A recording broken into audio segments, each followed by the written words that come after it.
What's going on, guys? It's Aiden with Upper James Toyota, and today we've got a pretty unique video. I'm gonna be taking all three of our GR badged vehicles out for a drive to see exactly what I think of Toyota's most performance-based vehicles, starting off with this Core GR Corolla, which can be all-wheel drive, a 1.6 liter, 3-cylinder with a turbo, making 300 horsepower, 295 pound-feet of torque. This is a base model GR Corolla, so I'm interested to see what this one has up against the Circuit Edition, which is the only other GR Corolla I have ever driven before. So stay tuned and let's get behind the wheel.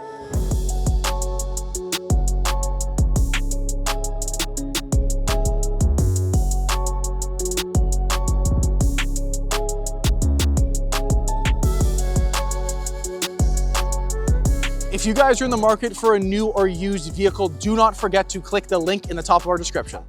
All right, guys, so starting off in the GR Corolla. Now, it's kind of funny because typically when I do videos, I'm mainly looking at the camera. You can understand why I'm not looking at the camera here. I need to focus on what exactly is going on in front of me. However, I think I mentioned this before in one of my prior videos, the reason why, I bought a GR86, which is one of the other, videos that I've already driven on this, on the channel, is that I thought, for the price that you're getting and the money that you are spending on a car with that kind of performance, it was very hard to beat.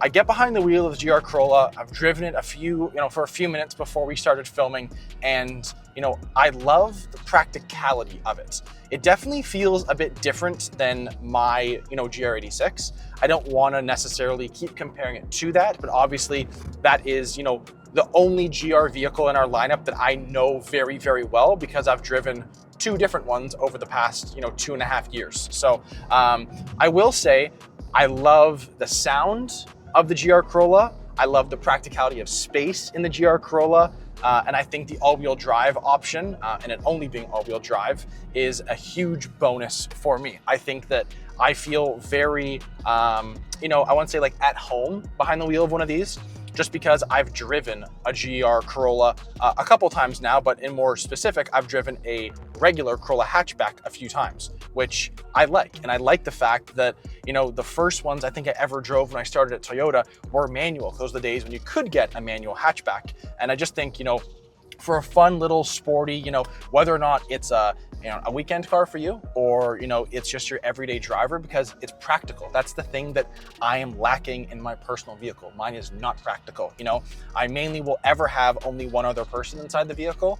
I have done 4 inside of my car. It is, definitely not my first pick of a driving preference, but I will just say, the overall practicality of this, I understand why someone would spend the money to get behind the wheel of one, but that was my only big, I want to say, concern or drawback getting behind the wheel of one of these vehicles, because I could not justify in the back of my head paying, $50,000 to say that I drive a Corolla. For me, it just didn't add up in my head correctly, and it's something that I couldn't really do. So, I love the fact that I have one here that I can drive today for you guys. And if you did, or if you do like that hot hatch kind of feel, Focus RS, WRX, depending whatever hatchback you would like, to have practicality, this could be a really, really fun car. Now, I'm used to one of the biggest drawbacks, which is going to be premium fuel. Something that is typically not common for a Toyota is premium fuel, but all three of the vehicles, that are in today's video, GR86, GR Corolla, GR Supra, are all 91 octane. So you can put a bit more in. You should not be putting anything less than that, just in case, anything warranty happened, it might not be covered. But I find it pretty interesting that with this vehicle, you have such a deep rumble from this little 3-cylinder. I know it's paired up with a turbo, and I wonder if I'm gonna get a little straight. No, it's a little trafficy here in Hamilton today, but just putting down a little bit of extra power really does make the driving experience very unique inside one of these vehicles, and it doesn't feel like any other car that we currently have in our lineup. So if you guys have one or you're in the market for one, let me be one of the very many people I'm sure that would tell you it is a very fun car to be driving. Now, I'm gonna stop talking for a second just so you can actually hear what this car sounds like on acceleration. So give me 2 seconds.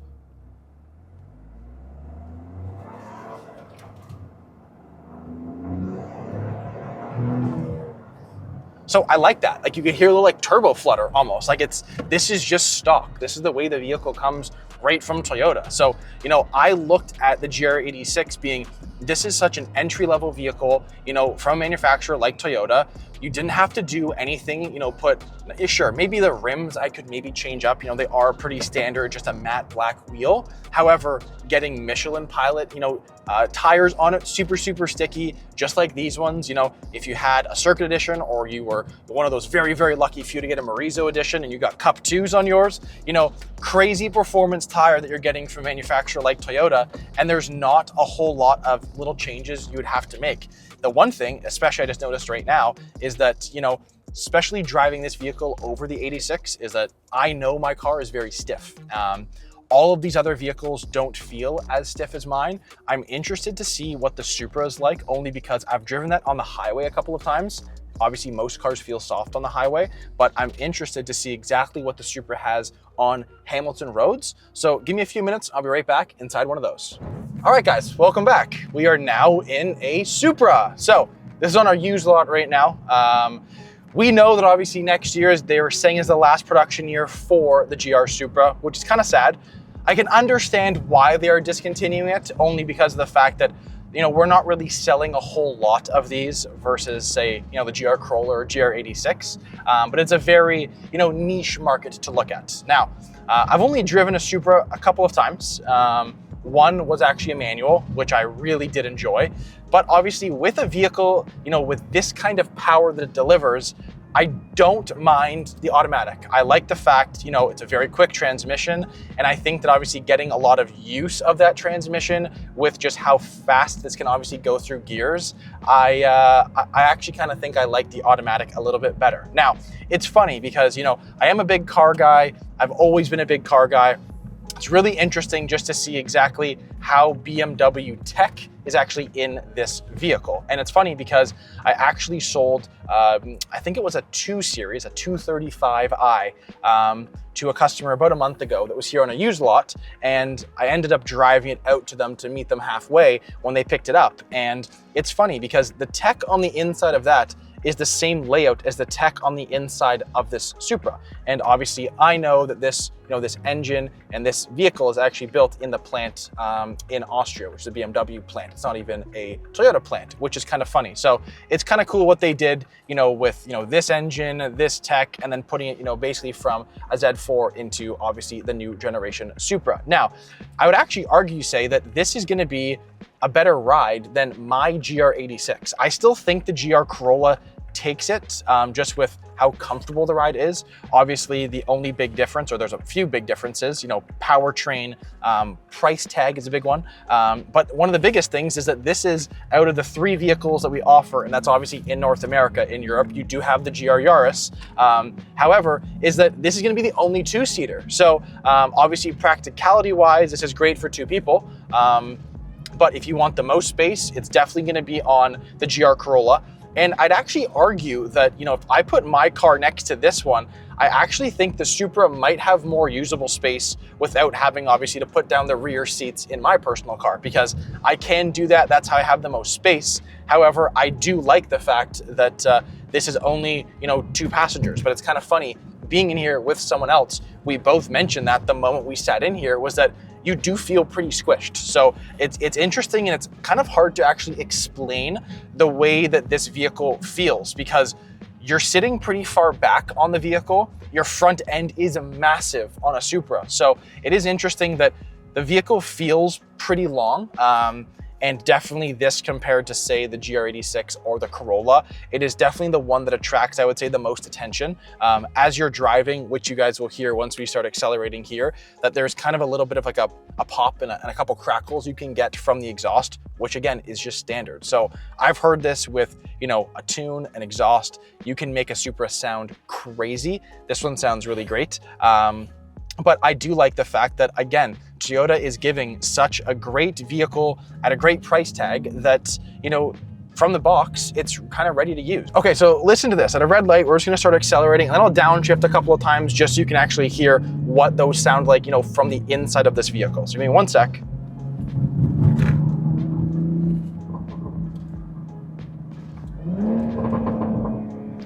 pretty loud. Like, it sounds really good. And it's very fast. Obviously, I'm still going under the speed limit. I'm not speeding, especially in a company car. However, you know, driving one of these, it is such a different and a unique driving experience versus any other of our GR branded vehicle. So I think Toyota's done a really good job to kind of give a very, very powerful vehicle. You know, basically it is our top performing vehicle on the GR lineup right now. It'd be interesting that next year, obviously the GR, the GR Sport RAV is coming to market, or, what they've said it is coming to market. So kind of interesting, and, would be really interesting to obviously review a GR branded SUV that will be in our lineup. So stay tuned for that one. We're gonna wrap this up. I'm gonna start playing the GR86 video, and I'll see you guys very shortly. So now we're behind the wheel of the GR86. Now, driving this car, I've driven mine quite a bit. I'm sorry, I'm not really looking towards the camera too much right now because I'm focused on what's going ahead of me. We're just on some residential roads right now, so I'm trying to be careful, especially because it's school time right now.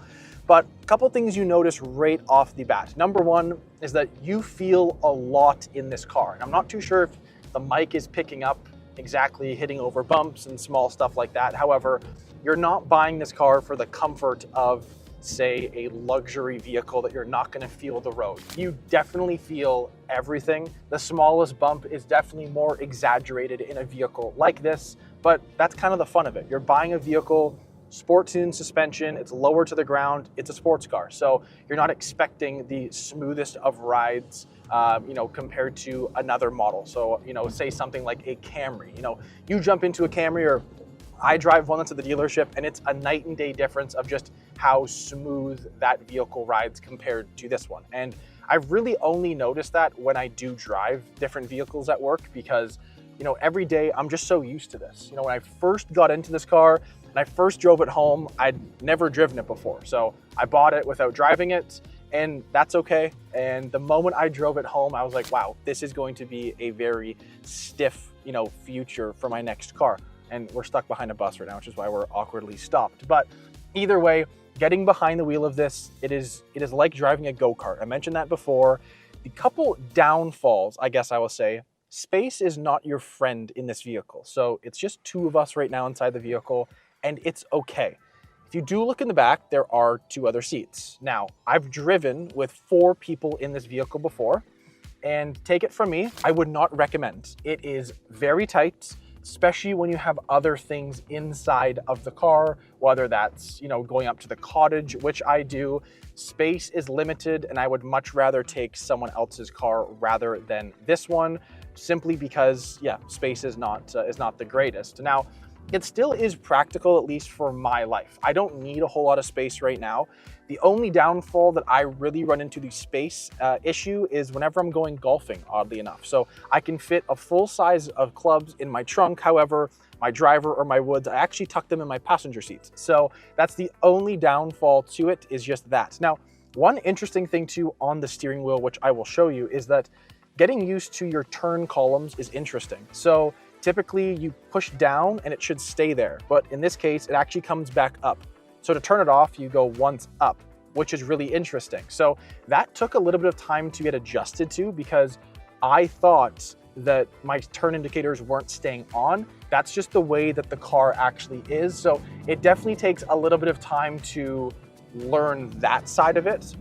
However, other than that, it was pretty simple to get adjusted to. I think that visibility on this is great. Even though it's a bit lower, you still actually see a lot of what is in front of you. Now, we're jumping onto a highway very close to the dealership, so I'm gonna kind of give it a little bit, with still obviously obeying to speed signs and whatnot. However, you will notice from just a 2.4 Boxer, this still actually sounds decent. So I'm gonna punch it right now, and if you keep driving like this, it actually sounds pretty good. And the reason that is because they've used some active sound control to basically pump in a fake noise into the cabin. So it's a speaker that's mounted behind the dash.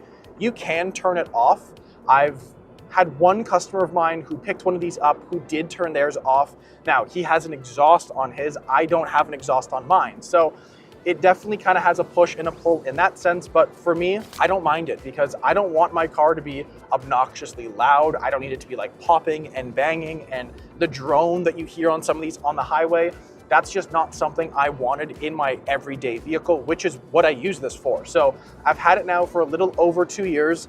I winter this. I put winters on it, which you should, because these tires, when the cold hits, they're not your friend. They don't stick to the road. It's very, very, you actually feel the difference in how hard your tires actually feel versus, say, a snow tire once the temperatures drop, below 7 degrees. So definitely throw a good pair of snows on it.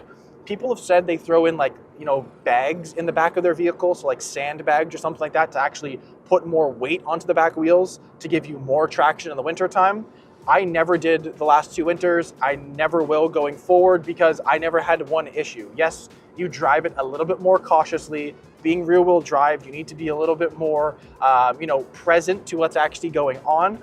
But other than that, with a manual gearbox, just like traffic is slowing down, you can downshift a couple of times and engine brake just slightly, and that will obviously slow you down. So come the winter time, that's something I do a lot more of. I really don't have a whole lot of, negatives on this car in the slightest bit. I think that, to a T and kind of what I knew I was signing myself up for and what my boss, Jay, kind of told me about this car and what we learned about that first day, it all kind of stuck true. They're super fun to drive. It kind of gets a little bit of like attention on the road. You don't see them a whole lot. So it is kind of cool. You see a lot of the prior generations, and then, they wave at you on the new one. So it's kind of funny that way. The only couple of things to really factor is that, yes, smaller. And the biggest thing, which I didn't really anticipate, which is always something to definitely think about when purchasing a new vehicle, is going to be gas. So this is one of the only few vehicles we currently offer in our lineup that requires premium fuel. Now, it's not the greatest. It's a little bit more expensive than regular fuel. However, there's kind of a push and a pull. It's a cleaner fuel. I still average, right now I think I average 8.2 liters per 100, so under actually what Toyota rates these cars at. So I don't really push it too hard, especially come the winter time. So in the summertime, take it to a track. I'm out with the guys, going out for a cruise with, guys at work or whatever the case is. Sure, I'll have a little bit more fun there and kind of, draw out the gears a little bit more. But typically I'm driving this pretty conservatively, so I'm not really super hard on the gas. The one other really cool thing that I don't use a whole lot of in the car is there's a button down here that says track. So I push that in and you look at my tachometer in front of me, and that full thing will now change to a horizontally mounted track mode that basically gives you oil temperatures, lap timers, all of your need to know, info while you're driving the vehicle. Now, it is pretty cool, and because it is a bit colder out right now, no snow has touched the ground. So my summers are actually still on. So I really won't be doing a whole lot in this mode because even when your tires are warmed up in the summertime, this will lock down to the road. But if your traction control is off, yeah, your back end's definitely gonna go. So you definitely need to be a little bit more cautious that way. But I think it's a really, really cool feature to have on a vehicle, and it definitely changes your driving experience because, the tachometer, you typically read it one way. So it's, the top of the ends or the top half of the circle is where you want to be shifting versus, this horizontal line. So I think that is a really cool thing to add in the vehicle, and it's something that I've definitely played around with. But other than that, I honestly have no reason to tell anyone not to buy one of these vehicles. And if you are in the market for one, I think going the premium route to get the better wheels, better stereo, these Alcantara and leather trimmed seats, aluminum sport pedals. You've got a couple different things like, heated seats, for example, is not standard on a base model. Getting the duckbill, small stuff like that is such an improvement over, say, a base model. So if you're in the market, go premium. It's the way to go. You will not regret your choice. And I think you guys will have the most fun driving a car you've ever had. All right, guys, we're back at the dealership now. Thanks so much for watching. If you guys want to see my full overview of this vehicle, we'll attach the direct link to that video down below in the comments. Again, my name is Aiden with Upper James Toyota. Please do not forget to hit like and subscribe so you don't miss any more of our future related Toyota content, and we'll check you guys out in the next video.